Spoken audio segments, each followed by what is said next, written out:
Triomphe Congo TV est une chaîne d'analyse politique, économique, sociale et culturelle. Congolais de partout, aimez votre chaîne, abonnez-vous, likez et activez la notification. Vous voulez la bonne information?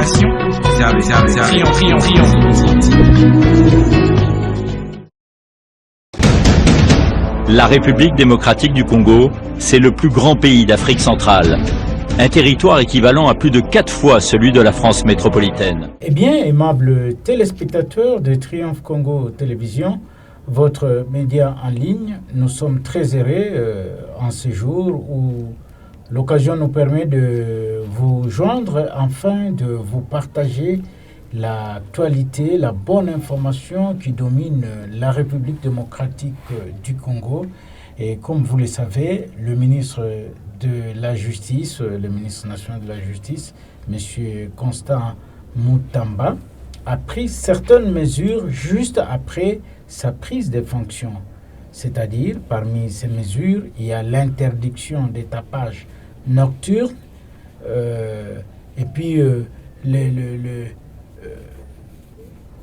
l'exigence afin que toutes les églises aient un statut et soient reconnues au niveau de son ministère. Et faute de quoi, on va procéder dans les jours qui viennent à la fermeture de plusieurs temples, plusieurs églises. Comme vous le savez, la République démocratique du Congo compte environ 50 000 églises, chose qui est peut-être inacceptable devant le ministre. Alors avant d'en arriver là, aimables téléspectateurs, je vous demande une seule chose, c'est de vous abonner massivement sur votre chaîne Triomphe Congo Télévision. Et surtout, n'oubliez pas de partager la vidéo à plus grande échelle et activer la cloche de notification afin que vous ayez tout ce que nous aurons à produire sur cette chaîne qui est un média en ligne, Triomphe Congo TV. Alors, au jour d'aujourd'hui, nous allons discuter, nous allons essayer de faire une analyse de cette décision du ministre Constant Mutamba du gouvernement Toulouka Suimina, Madame la Première ministre. Alors, je suis dans ce studio avec mon confrère, un habitué, Étienne Mabimbi Wamabimbi. C'est avec lui que nous allons faire cette analyse en profondeur, vraiment l'impact de cette décision, les avantages et les inconvénients. Voilà, nous sommes arrivés au rendez-vous. Étienne Mabimbi, bonjour. Bonjour à tous les téléspectateurs de Triomphe Congo Télévision qui nous suivent en Afrique, qui nous suivent aux États-Unis d'Amérique, en Belgique, en France. Nous les saluons et nous sommes toujours avec eux. Comment va la santé, Étienne? Oui, ça va, on est là, on est en forme par la grâce de Dieu. Voilà, par la grâce de Dieu, Étienne, vous êtes sans ignorer, vous avez aussi appris, comme moi, la décision du ministre Constant Mutamba, quelques jours seulement après sa prise de fonction. Comment avez-vous fait cette analyse de cette décision du ministre qui prend déjà la chicotte derrière les églises? Vraiment, nous avons tous suivi par la voie des ondes la décision du ministre d'État et de la Justice et Garde des Sceaux, Constant Mutamba Tunganga. C'est un communiqué qui a été rendu public par son directeur de cabinet et signé par lui-même. Bon, la première impression est que, à peine installé comme ministre, vraiment, le gouvernement souminois est en train de travailler déjà et ne laisse aucune minute passer à vide sans toutefois prendre de décision. Dans presque tous les ministères, vous allez voir que les ministres sont toujours en mouvement. C'est très bien, c'est louable. Mais en ce qui concerne les deux décisions prises dans l'esprit du communiqué et prises par le ministre, je pense que c'est bien, mais par rapport à la première décision concernant les tapages nocturnes, oui. Là nous applaudissons d'abord parce que on ne saura pas évoluer dans un pays comme le nôtre à presque 64 ans, déjà d'ici là, 64 ans d'indépendance, où les gens ne savent pas comment réfléchir pendant la nuit ou pendant la journée. Vous allez voir que pendant la journée, Il y a la musique qui est en train de chanter à longueur de journée. Il y a des gens qui sont toujours distraits, debout dans des coins des rues, en train de boire, en train de fumer la cigarette, en train de parler politique, football. C'est-à-dire un peuple qui est distrait. Arrivé encore la nuit, c'est la même chose. Il y a des églises, il y a des boîtes de nuit qui font trop de bruit et ne laissent pas le temps aux paisibles citoyens de bien raisonner pendant la nuit, de se reposer paisiblement. Là, c'est une bonne décision qui a déjà été prise par Son Excellence, Monsieur le Ministre. Vous parlez d'une bonne décision, mais quelque part, les chrétiens sont libres. Il y a quand même la liberté d'expression. Mais cette liberté, je crois que nous sommes sans ignorer que la loi nous dit la liberté de quelqu'un se limite là où commence celle des autres. Vous voyez, liberté n'est pas égale au libertinage. Vous pouvez prier pendant la journée, vous pouvez prier pendant la nuit. En tant que chrétien, ou je ne sais pas moi de quelle confession religieuse, mais de l'église des réveils, ouais, les églises des réveils, l'église des somnolences, on ne sait pas moi quoi. Ils sont très nombreux. Mais il faut faire des attentions avec cette prière-là pour ne pas nuire aussi aux libertés des autres, parce que chacun a ses droits et ses libertés. Et lorsque vous parlez de ne pas nuire aux libertés des autres, qu'est-ce que vous voulez concrètement dire? Je veux dire par cela, je veux dire ceci. Vous allez voir par exemple dans la ville de Lubumbashi, c'est chaque rue, chaque quartier, il y a plusieurs églises qui se succèdent. On dirait qu'ils sont en train de pousser comme des champignons. Bon, c'est bien, il faut prier Dieu, mais pendant la nuit. Celui-ci est en train de chanter, l'autre en train de prier, et ça fait du bruit. Vous voyez un peu, on n'est pas contre cette pratique-là de la chrétienté ou du christianisme, mais en tout cas, nous apprécions cette décision. Est-ce que le ministre... respecter aussi les droits des autres. Étienne, est-ce que le ministre est chrétien? Là, je ne sais pas. Il paraît qu'il est chrétien catholique. Il paraît qu'il est chrétien. Je ne sais pas, moi, il est de quelle congrégation religieuse. Mais en prenant cette décision, est-ce qu'il va trouver... Il n'a pas peur de trouver cette masse de chrétiens derrière lui? Il n'a pas défendu aux chrétiens de prier. Il a dit que même si vous voulez prier la nuit à partir de minuit, que ce soit les chrétiens, que ce soit, je ne sais pas moi, quelle congrégation, que ce soit même les gens qui ont des boîtes de nuit, qui font des tapages nocturnes, vous devez baisser le volume et ne pas embrouiller les gens en train de se reposer. C'est une bonne décision. Nous sommes dans un pays où nous nous disons que nous sommes dans un état de droit. Nous devons quand même respecter les droits et devoirs de tous les citoyens dans ce pays. C'est ça la justice. On ne saura pas évoluer dans un pays en désordre comme si nous étions dans une jungle où chacun est obligé de faire n'importe quoi. Non, c'est une décision louable pour ce qui concerne les tapages nocturnes parce que pour ces derniers temps, en tout cas, c'est devenu monnaie courante. Oui, c'est devenu monnaie courante, Étienne. J'ai vu même avant-hier dans mon quartier, c'était comme si c'est un concert là, pendant la nuit de 2h du matin, 23h, jusqu'à 4h du matin.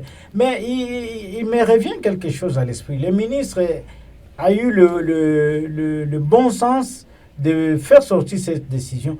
Est-ce que le ministre a mis des garde-fous pour que cette décision soit quand même respectée? Parce que au Congo, on sait qu'on a toujours pris des décisions, mais des fois, ça reste des lettres mortes. Hein? Oui, je sais que le ministre a pris quand même une décision en guise de cause, et peut-être il pourra faire recours aux services de sécurité, les services d'intelligence et les services de sécurité qui doivent accompagner aussi le ministère de Justice.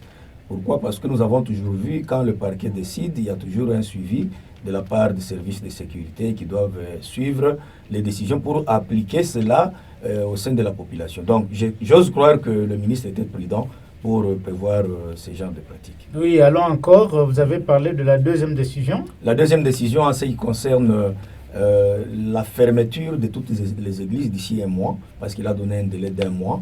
Toutes les églises qui ne sont pas en ordre avec l'État congolais sont obligées de faire en sorte qu'ils puissent un peu payer les documents, en fait d'être bien représentés et évoluer sans problème. Vous parlez d'être en ordre, qu'est-ce qu'il faut? C'est-à-dire qu'une église, c'est une ASBEL, c'est une association sans but lucratif. Alors, étant une association, l'église doit avoir ses papiers, c'est-à-dire les statuts bien notariés, les documents de bord. L'église aussi doit payer les impôts parce que en tant qu'association, l'église aussi a des taxes qu'elle est censée payer. Alors, c'est une décision qu'il a prise et nous attendons juste l'applicabilité de cette décision. Avec le nombre de plus en plus croissant des églises dans nos quartiers, dans nos villes, dans nos territoires, pensez-vous que cette décision, ne trouvez-vous pas que cette décision, le ministre est allé un peu plus vite en besogne en prenant d'abord la décision avant de recenser le nombre d'églises.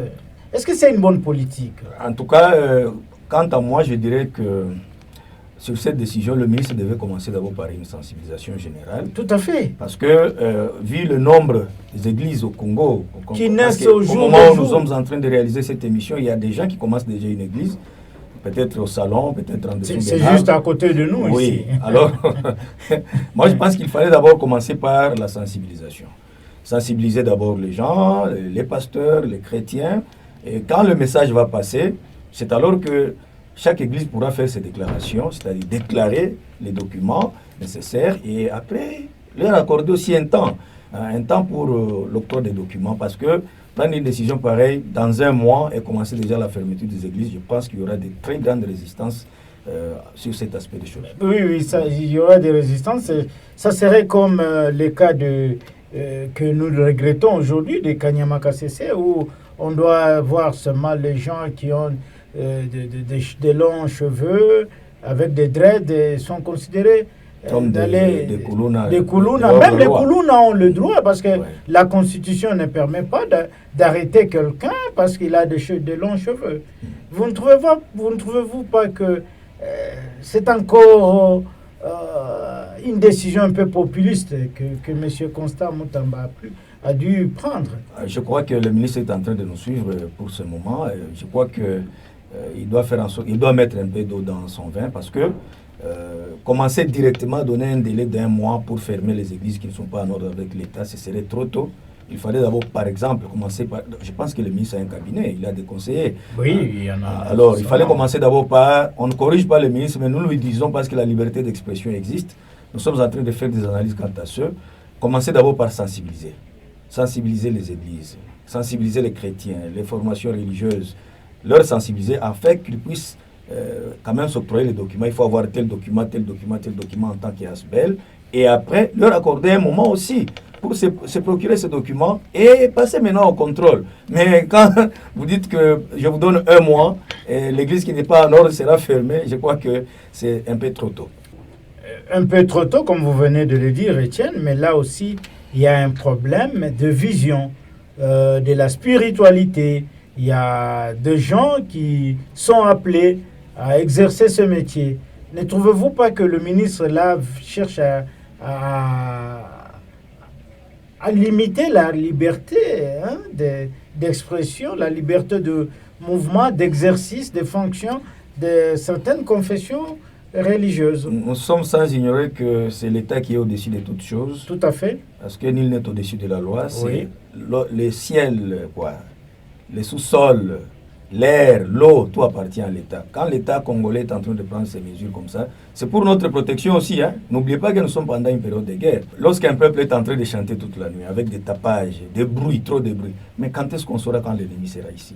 Vous voyez un peu. Donc c'est une bonne mesure, mais en ce qui concerne l'octroi des documents, moi je pense que le ministre doit quand même mettre un peu d'eau dans son vin pour que ces gens-là puissent avoir le temps d'être sensibilisés et par-dessus s'octroyer des documents d'abord. Étienne, le ministre est allé encore plus loin, oui, où il s'attaque à l'homosexualité. Et il y a des balles qu'on organise ici au Congo, dans des boîtes, dans les grands centres, où on voit de gens danser à moitié nus. Là, c'est contre les mœurs. C'est contre les mœurs. Les bonnes mœurs. Mais oui, en ce qui concerne l'homosexualité, je pense que je ne suis pas juriste, mais dans le code des familles, l'homosexualité n'existe pas au Congo. Ce n'est pas reconnu, ce n'est pas une infraction jusque-là. Parce que pour qu'il soit une infraction, il faut que ça soit reconnu dans la loi. Dans la loi congolaise, l'homosexualité, nulle part on ne parle de l'homosexualité. Alors, tout ce qui n'est pas... je pense que c'est peut-être, il revient aux députés, parce que ce sont les représentants du peuple, les députés nationaux en l'occurrence et les sénateurs, de proposer des lois sur cette matière, parce que pour le moment, avec le métissage que nous avons, avec ce mouvement de population d'un pays à l'autre, les gens ont de mauvaises cultures, ont d'autres cultures qu'ils veulent imposer ici chez nous. L'occidentalisme. Alors, lorsque ça devient comme ça, c'est la tâche qui revient maintenant aux députés, de proposer des lois pour interdire cette pratique au Congo. Mais d'emblée, jusque-là, l'homosexualité n'est pas reconnue dans la loi congolaise. Mais quelque part, ça prend de l'ampleur. Ça prend de l'ampleur inquiétante. Et c'est un danger permanent pour la population, surtout sur la jeunesse, qui est l'espoir de demain.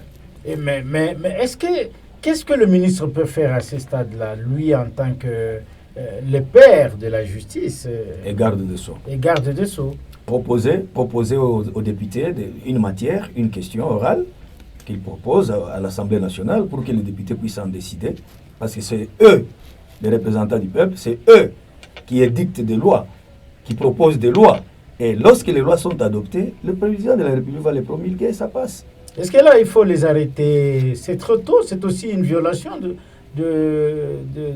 la liberté. La liberté, bien sûr, mais que cette liberté-là ne puisse pas, à un certain moment, nuire aux bonnes mœurs et troubler peut-être l'ordre public, ça sera une infraction. Donc la justice va s'imprégner dessus. Mais déjà, nous avons vu, il y a des images qui circulent dans les réseaux sociaux où, à Kinshasa, par exemple, on s'attaque. Dans des boîtes de nuit, il y a des gens qui dansent à moitié nus, tout ça. Oui, même ici à Lubumbashi. Même ici à Lubumbashi, on a entendu des genres de pratiques.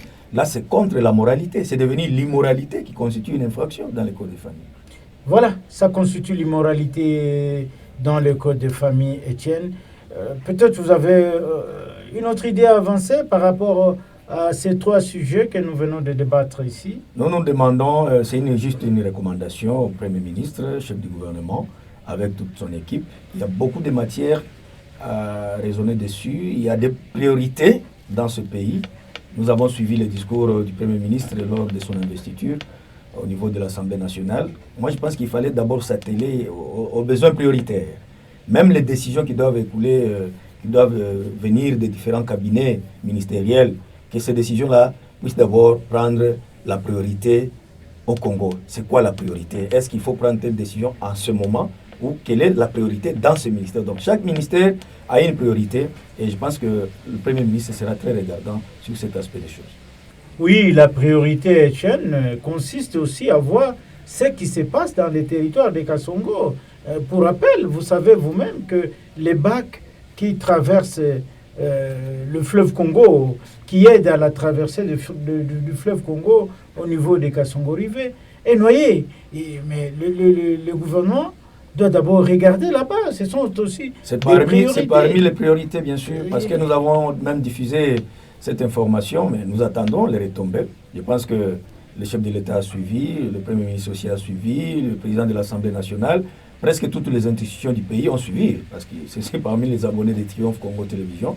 Nous sommes là-bas en train de fouiller l'information pour permettre à ce que le gouvernement s'y soit saisi dans chaque chose. Voilà, aimables téléspectateurs de Triomphe Congo Télévision, vous venez de suivre la réalité du Congo au jour d'aujourd'hui avec le gouvernement souminois de la Première ministre qui commence déjà à jeter de la poudre au feu pour que certaines pratiques, certaines habitudes, certaines libertés qui sont en pratique au Congo puissent s'arrêter.